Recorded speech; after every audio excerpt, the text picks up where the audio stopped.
2015 সালে ঢাকা চট্টগ্রাম মহাসড়কের কুমিল্লা 14 গ্রামে পেট্রোল বোমা হামলা ও কাভার্ড ভ্যানে অগ্নিকাণ্ডের ঘটনায় হত্যাসহ 3টি মামলায় বিএনপি চেয়ারপারসন খালেদা জিয়াকে অব্যাহতি দেওয়া হয়েছে। বিষয়টি নিশ্চিত করেছেন কুমিল্লা জেলা পিপি মোহাম্মদ কায়েমুল হক রিংকু। তৎকালীন সরকারের দায়ের করা মামলাগুলো রাজনৈতিক মামলা বিবেচনায় প্রত্যাহারের আবেদনের প্রেক্ষিতে বাকি আসামিদের মামলা প্রত্যাহার করে নেওয়া হয়েছে বলেও জানান তিনি। সোমবার বিকেলে সাংবাদিকদের এসব তথ্য নিশ্চিত করেন পিপি কায়েমুল হক রিংকু।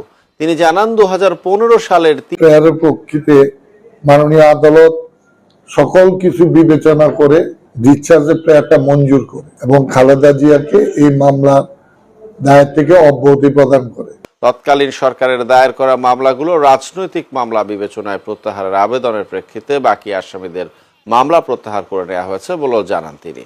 সোমবার বিকেলে সাংবাদিকদের এসব তথ্য নিশ্চিত করেন পিপি কায়েমুল হক রিংকু।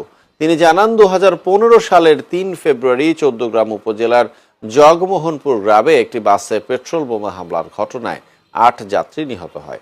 এই ঘটনায় হত্যা ও বিস্ফোরক আইনে 2টি পৃথক মামলা দায়ের করে পুলিশ। অপরদিকে 2015 সালের 25 জানুয়ারি 14 গ্রামের হায়দারপুর এলাকায় কাভার্ড ভ্যান পুড়িয়ে দেওয়ার ঘটনায় নাশকতার মামলায়ও বিএনপি চেয়ারপারসন বেগম খালেদা জিয়া সহ 32 জনকে আসামি করা হয়।